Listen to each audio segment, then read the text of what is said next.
আসেন তওবা করি। রবিউল আউয়াল মাস শুরু হয়ে গেছে, তওবা করি। প্রথমে রাজি?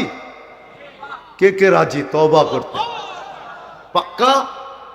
হ্যাঁ, সত্য? নামান শুধু এখন করলে হবে না, আরেকটা অঙ্গীকার, ডেলি কমসে কম 2-1 বার তওবা করেন। পারবেন? যদি 2-1 বার নাও পারেন, ঘুমানোর সময় হাত দুটা উঠায় বলেন আল্লাহ মাপ চায় ঘুমাইলাম। পারবা যুবকরা? পারবা? আপনারা পারবেন? হ্যাঁ, আমি আপনাদের এই স্টেজে নিয়ে আসতে পারি, বেশি দূরে না এখান থেকে, কিন্তু আনবো না, নিয়ে আসতে পারি। শুধু পরীক্ষামূলক করছে, পরীক্ষামূলক। 6 মাসও যায় নাই, আলহামদুলিল্লাহ ইসলামে চলে আসছে। জিজ্ঞেস করছি তুই ইসলামে কেন আসলি? বলছে আমি পরীক্ষামূলক করতেছিলাম যে আপনি যেটা শিখাইছেন ঘুমের সময় আল্লাহর কাছে মাপ চায় ঘুমানো, আপনি বলছেন 6 মাস যাবে না আল্লাহ তোকে যা দেখাবে, তুই আমাকে খুঁজবি বলার জন্য আমিও পরীক্ষামূলক করতেছিলাম, যা দেখাইছে তারপরে আর মন মানে নাই, আমি দূরে থাকি, ইসলাম থেকে দূরে থাকি, আর মন আমার মানে নাই। সব ছেড়া দিতে মন চাইছে, ছেড়েও দিছি, কিন্তু যেটা পাইছি ওটা আর ছাড়বো না। পারবেন ডেলি 1 বার তওবা করতে? পারবেন? কে কে পারবেন দেখি? পাক্কা? বলবেন না তো? ওরা দেখেন 6 মাস ঘুমানোর সময় কিচ্ছু করেন না, সারাদিন আপত্তি নাই, কিন্তু ঘুমের সময় মনের থেকে এই তওবা করে ঘুমান যে আল্লাহ তওবা করে ঘুমাইলাম। হইতে পারে একদিন ঘুমাবো আর উঠবো না, যদি তওবা না করলাম তো সুযোগ হাতছাড়া হয়ে যাবে। এই উম্মতের জন্য আল্লাহর পক্ষ থেকে ছাড়, কনসিডার, আল্লাহর পক্ষ থেকে সুযোগের পর সুযোগ। তো তওবা করলেন, ডেলি তওবা করবেন ইনশাআল্লাহ। দ্বিতীয়, আজকের থেকে নামাজ কোনোদিন ছাড়ব না, ওয়াদা? সত্য? তৃতীয়, নবী উলামাদের থেকে শিখা, উলামাদের কাছে যান, শিখেন যে আমাকে এরকম একটা সুন্নত শিখায় দেন, একটা আমি শিখায় দেব। হ্যাঁ, পারবেন? এইখানে একটা জিনিস বসাইতে পারবেন? এইখানে চিনেন? এইখানে, আরে আমার ইশারা বোঝেন? কোথায়? দিলের ভিতরে বসায় নেন একটা জিনিস, আপনাকে হাজারো প্রমাণ দেখ, কোটি কোটি টাকার লোভ দেখ, আপনি একটা জিনিস বসায় নেন দিলের ভিতরে, আর কিচ্ছু লাগবে না। একটা জিনিস বসান যে বিনা দলিলে মুহাম্মদুর রাসূলুল্লাহ সাল্লাল্লাহু আলাইহি ওয়াসাল্লাম সর্বশেষ নবী, ওনার পরে কোনো নবী নাই নাই নাই। পারবেন বসাইতে? হ্যাঁ, কি বসাবেন? সর্বশেষ নবীকে। যদি কেউ আপনার সামনে হাজারো দলিল দেয় তো আপনি কি বলবেন? বিনা দলিলে উনি সর্বশেষ নবী, তোর কোন দলিল আমি মানতে রাজি না, কোন লোভ মানতে আমি রাজি। কসম খোদার, যদি বসাইতে পারেন এইখানে, যত লোভই দেখ আপনাকে আর যত প্রমাণই দেখ, আপনি যদি যেরকম আপনি বলেন আল্লাহ এক, এটা দলিল দিয়া না দলিল ছাড়া? হুজুররা কি বলে? দলিল ছাড়া না দলিল দিয়া? দলিল ছাড়া আল্লাহ অদ্বিতীয়, মুহাম্মদুর রাসূলুল্লাহ নবুয়তের ভিতরে সর্বশেষ এবং এক, ওনার কোনো দ্বিতীয় নাই, উনি সর্বশেষ। এটা বসা, আমি প্রমাণ দিতেছি আপনাদের। আমি একবার সফর করতেছিলাম মাদাগাস্কার, নাম শুনছেন কিনা জানি না, চিনবেন কিনা এটাও জানি না। মাদাগাস্কার একটা দেশ আছে ভারত মহাসাগরের ভিতরে, বাংলাদেশের থেকে 2-2.5 গুণ বড়, সমুদ্রের ভিতরে। তো আমি ওইখানে সফর করতেছিলাম, তা আমি একজনকে জিজ্ঞাসা করলাম তুমি কি মুসলমান? তো আমারে বলতেছে জোরের ঠেলায় 100% মুসলমান, অথচ ওর পরনে হাফ প্যান্টও না, হাফ প্যান্টেরও হাফ প্যান্ট। কি মনে হয় বোঝেন না? না না, হুজুরে বোঝে না। হাফ প্যান্টেরও দাড়ি দুড়ি তো নাই। তো আমি মোবাইলের থেকে একটা ছবি বাড়ি করে দেখাইলাম, তুই যদি 100% হস তাহলে এটা কয় পার্সেন্ট? তোর চোখ দিয়া পানি বেড়ে গেছে। বেড়ে বলতেছে হুজুর মুফতি, তোর কথা সত্য আমি মানি, কিন্তু আমার এখানে একটা কলেমা আছে। কলেমা কি? কেননা ওই দেশটা ফ্রান্সের আন্ডারে ছিল শত শত বছর। মাদাগাস্কার মুসলমানের দেশ ছিল, সব খ্রিস্টান হয়ে গেছে, অল্প কিছু মানুষ 10 লাখের মতো মানুষ মুসলমান বাকি আছে, সব খ্রিস্টান হয়ে গেছে। পরিবেশ এরকম যেটা অবর্ণনীয়, বলা যায় না। বললাম না হাফ প্যান্টেরও হাফ প্যান্ট পরা, ও বলতেছে কি আমি 100% কি কি মুসলমান। ওকে আমার এখানে একটা কলেমা আছে। কি কলেমা বল? তো বলে লা ইলাহা ইল্লাল্লাহ মুহাম্মাদুর মুহাম্মাদুর রাসূল। আমি চোখের পানি মুছা দিয়া বললাম কাঁদিস না, তোর কথাই হাদিসে আসছে।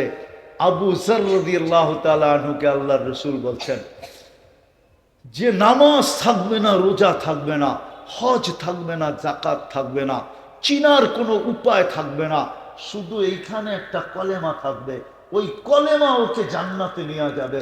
তা আবু যর রাদিয়াল্লাহু তাআলা আনহু বলছেন ওই কলেমা তাকে কিভাবে জান্নাতে নিয়ে যাবে?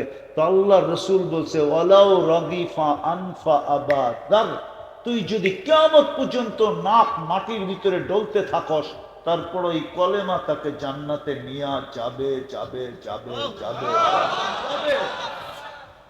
এই জন্য আমি জোর দিয়ে বলি, আপনার এইখানে যদি আজকে বাংলাদেশের এই প্রেক্ষাপটে এই কথা বসাইতে পারেন, আপনাকে হাজার দলিল দেখ, প্রমাণ দেখ, লক্ষ কোটি হাজারো কোটি টাকার যদি আপনাকে লোভ দেয়, আর আপনি যদি এইখানে বসাইতে পারেন যে সর্বশেষ নবী মুহাম্মাদুর খাতামুন নবিয়্যিন কে মুহাম্মাদুর, ওনার পরে কোন নবী, ওনার আগেও কোন নবী, উনি সর্বপ্রথম ঘোষিত নবী, সর্বশেষ নবী। যদি এখানে বসাইতে পারেন তাহলে ইনশাআল্লাহ এই বিশ্বাস আপনাকে জান্নাতে নিয়ে যাবে যাবে যাবে যাবে।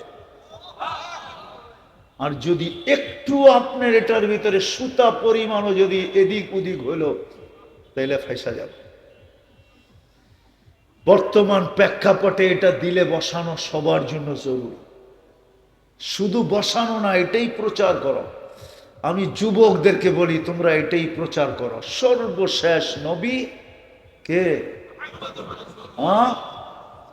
মুহাম্মদুর রাসূলুল্লাহ সর্বশেষ। আমার এই কথাটাই তোমরা তোমাদের মতো গুছায়া প্রকাশ করো, প্রচার করো। হতে পারে তুমি কবরে দেখবে তো দেখবে, এর আগেই দুনিয়ায় থাকা অবস্থায় স্বপ্নে দেখবে, তারপরে কবরে যাবে। তো নবীর সুন্নত আদর্শকে নিজের জীবনের সঙ্গী বানাই, একটা হলো ওলামাদের কাছ থেকে শিখা। ওলামাদের কাছে এরকম সুন্নত আছে, একটাই গুটি, কি একটাই গুটি, আরে জোরে কোন না, মারামারি হইব নাকি? একটাতেই গুটি লাল হয়ে যাবে, এক সুন্নত জান্নাত। শোনায় দিব একটা, বড় লম্বা হইতেছে না তো? হুজুরে পড়ছে আবু দাউদ শরীফ, জিজ্ঞাসা করেন পড়ছে কিনা। ওটা যিনি লেখছে ওনাকে আল্লাহ মাফ করে দিছিলেন শুধু 2 টাকার কারণে। কয় টাকা?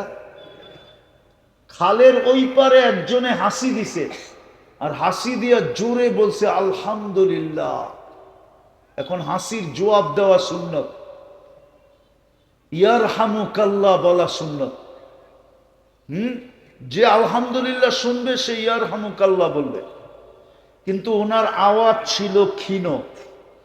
ওই বেটায় খালের ওই পারে, উনি এই পারে আওয়াজ দিলে ওই পারে যাবে না, তো উনি 2 টাকা দিয়া নৌকা ভাড়া কইরা খাল পার হইয়া ওই পারে যায় কাছে বলছে ইয়ারহামুকাল্লাহ, শুধু নবীর সুন্নতের ভালোবাসায়। সাথে সাথে উপর থেকে আওয়াজ আসছে, গফরনা লাক ইয়া আবা দাউদ, আবু দাউদ তুই আমার বন্ধুর আদর্শকে এরকম মূল্য দিলি, আর আমি তোকে মূল্য দিব না তো হয় কি করা, তুই 2 টাকা খরচ করা সুন্নত আদায় করলি, আমি তোর জীবনের গুনাহ মাফ করে দিলাম। হুজুরদের উস্তাদরাও মনে হয় হুজুর করে শোনাইছে এই কাহিনী। আপনি আর আমিও যদি একটা সুন্নত শিখবেন,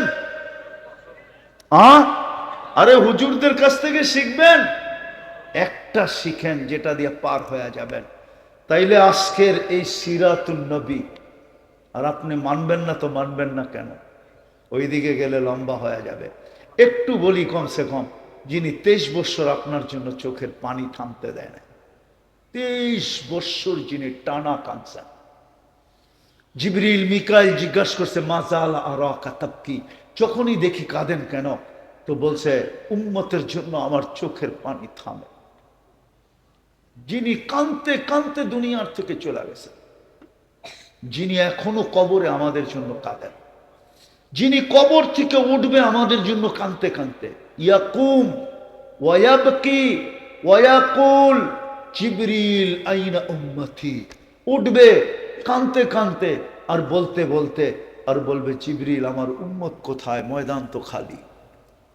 আওয়াসালা ইলা শাফিরি জাহান্নাম, জাহান্নামের কিনারে চলে গেছে। আবার সিরাত, আমার উম্মত কি পুলসিরাত পার হয়ে গেছে, কাঁদতে থাকবে, যে কিয়ামতের মাঠে পর্যন্ত চিৎকার দিবে উম্মতি উম্মতি বলা। 1.25 লক্ষ নবী বলবে নফসি নফসি, সমস্ত ফেরেশতা বলবে সাল্লিম সাল্লিম, জিবরিল আলাইহিস সালামও বলবে সাল্লিম সাল্লিম। কেন?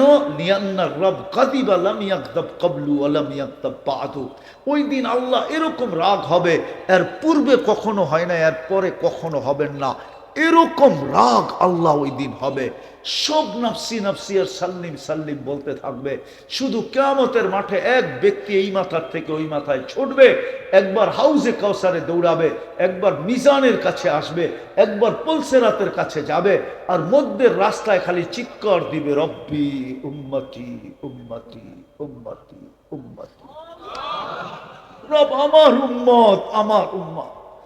ও যুবক তোমার জন্য কাঁদবে, আমার জন্য কাঁদবে, নারীর জন্য কাঁদবে, পুরুষের জন্য কাঁদবে, যে কিয়ামতের মাঠে চিৎকার দিবে, যে মাকামে মাহমুদের মতো চেয়ার পায়া বসবে না,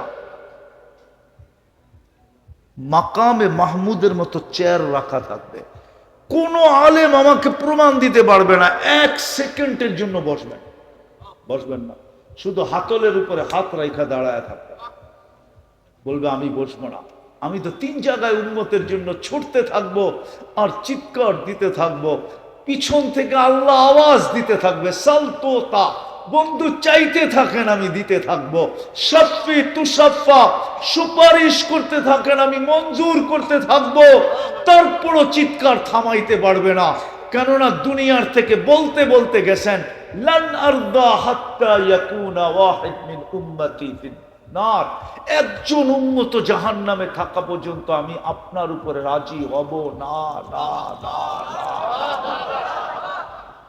ওই রাসূল, উনারই রঙে রঙিন হওয়ার নাম সিরাত, সিরাতুন নবী। হবেন ইনশাআল্লাহ, ওয়াদা? হ্যাঁ। নামাজ দোয়ার আগে আপনাদের কাছে একটা ছোট অনুরোধ, যদিও আমার আগের বক্তা করে গেছিলেন, এখনো আপনাদের কাছে ছেলেরা যাবে, যুবকরা বা শ্রমিকরা এটাকে আয়োজন করছে, আপনাদের কাছে ওনারা একটু অনুরোধ রাখতেছে, যে যতটুকু পারেন একটু সাহায্যের হাত এদের দিকে বাড়ায়া দেন, যাতে এরা প্রোগ্রামটা প্রত্যেক বৎসর করতে পারে। হ্যাঁ, আমরা